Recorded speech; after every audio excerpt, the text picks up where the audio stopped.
Just imagine this. You just dropped 25 grand on a used Silverado. Seems like an incredible deal, right?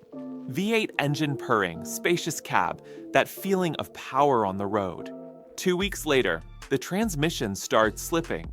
A month later, the engine starts making weird noises. 3 months in, you've already spent another 8 grand on repairs. And the worst part? You bought exactly one of the years I'm about to reveal today. Look, I'm not here to crush your dream of owning a Silverado. On the contrary. But after analyzing thousands of complaints, talking to mechanics who've worked exclusively on Chevys for 30 years, and digging through all the NHTSA data on recalls and problems, I discovered something every buyer needs to know. There are 5 specific Silverado years that are absolute ticking time bombs, and no, this isn't some conspiracy theory. These are documented facts that can save you from losing a fortune.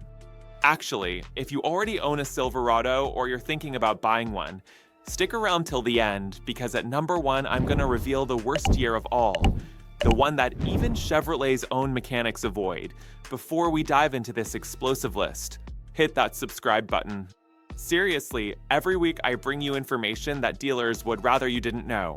And trust me, after what you're about to discover today, you'll want to stay in the loop.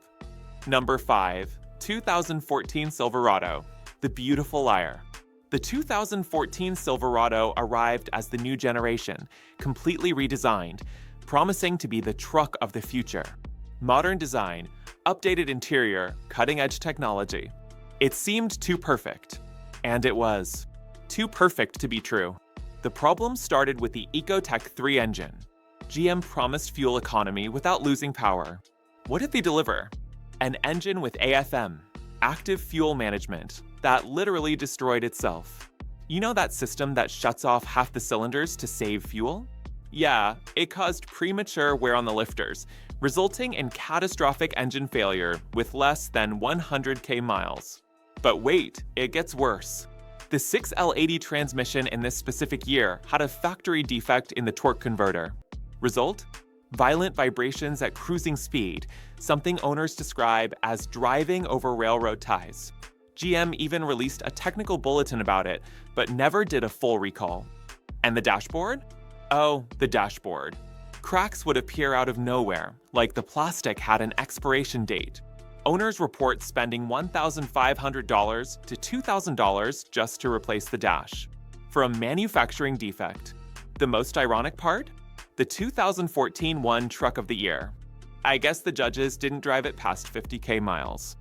Number 4, 2007 Silverado, the year of the cursed transmission. If you think 2014 was bad, let me tell you about 2007.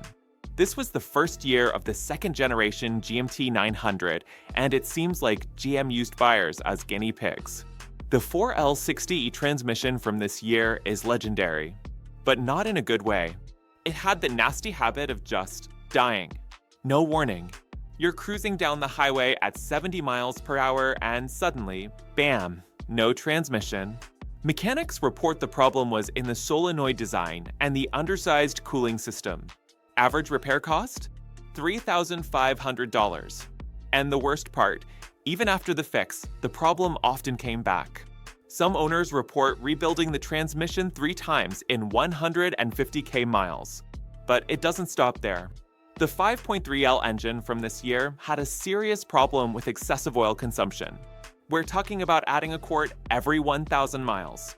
GM said it was normal. Normal? Seriously? And the brakes? Deficient from the factory. The system was undersized for the truck's weight, resulting in premature wear and, in many cases, complete failure. Imagine discovering this going down a mountain in Colorado with a trailer attached. Car complaints data shows that 2007 has double the complaints compared to 2006 and 2008. Coincidence? I don't think so. Number 3, 2019 Silverado, the high-tech that doesn't work. Now you might be thinking, okay, older models had problems, but the new ones must be better, right? Wrong. Dead wrong. The 2019 Silverado came loaded with technology. Giant touchscreen, driver assistance systems, automatic start/stop. You know what else came with it? Endless electrical problems. The infotainment system had the annoying habit of randomly rebooting while you were driving. Imagine losing GPS in the middle of nowhere because the screen decided to blue screen. But that was the least of the problems. The real nightmare was the fuel management system. The 5.3L engine with dynamic fuel management, evolution of AFM, was even worse than its predecessor. Cylinder failures, excessive oil consumption, and vibration were so common that an entire aftermarket industry was born just to disable the system. The rear suspension was also problematic. Broken springs with less than 30k miles were common. GM blamed severe use. Severe use? In a pickup? Isn't that what we buy a truck for? And the price? A fully loaded 2019 easily hit 70 grand. For that money, you'd expect Toyota quality, but you got Yugo quality.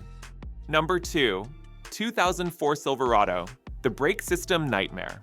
If there's one year that makes veteran mechanics shake their heads in disapproval, it's 2004. This specific year had so many problems it's hard to know where to start. Let's start with the most dangerous, the brake system.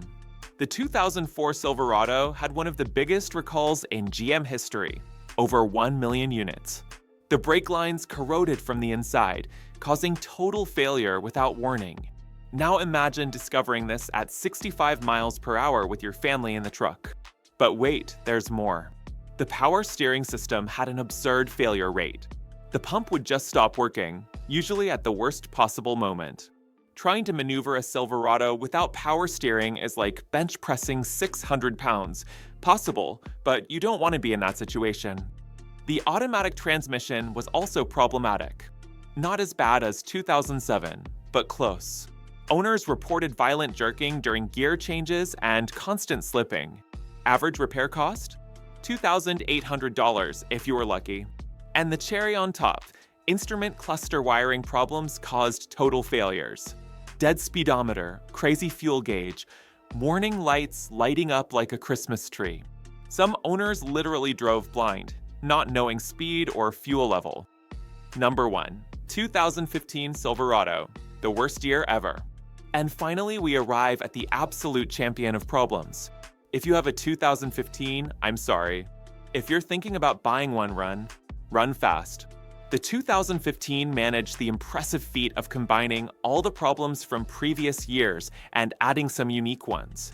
It was like GM took a list of what not to do and used it as an instruction manual. First, the engine. The 2015's AFM system was so defective it caused catastrophic failures with less than 60k miles. Collapsed lifters, worn cams, absurd oil consumption. Mechanics report engines needing complete rebuilds at 40k miles. 40,000 miles.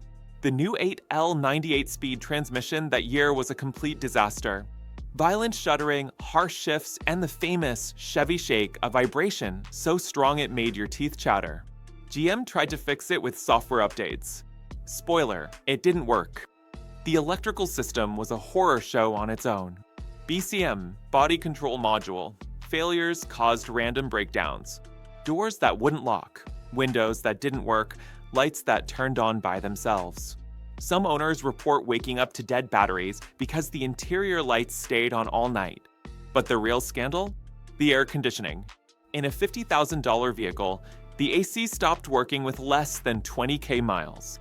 The condenser had a design flaw that caused premature leaks. Repair cost? $1,200. And it often failed again. Data shows the 2015 has 4 times more complaints than the average of other years. Class action lawsuits are still ongoing. It's so bad that even Chevy salespeople admit off the record they avoid this year. Look, I know a lot of people love Silverados. I get it. When they work well, they're some of the best trucks on the market. But these 5 specific years are financial traps waiting to happen. If you already own one of these years, don't panic. But watch for the signs. Religious preventive maintenance can help, but be realistic about future costs. If you're thinking about buying, avoid these years. Seriously, pay a little more for a 2006, 2009, or 2020 plus. Your wallet will thank you. And before someone comments, my 2015 has 200k miles with no problems, congratulations, you won the lottery. But statistics don't lie. For every lucky one, there are dozens suffering with expensive repairs. GM has improved a lot in recent years. The 2020 plus Silverados are significantly more reliable. But these 5 years? They're reminders that even giants make monumental mistakes.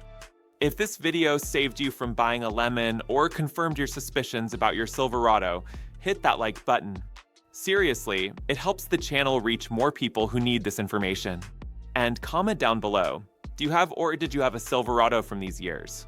What was your experience? Or if you narrowly escaped buying one of these, tell your story.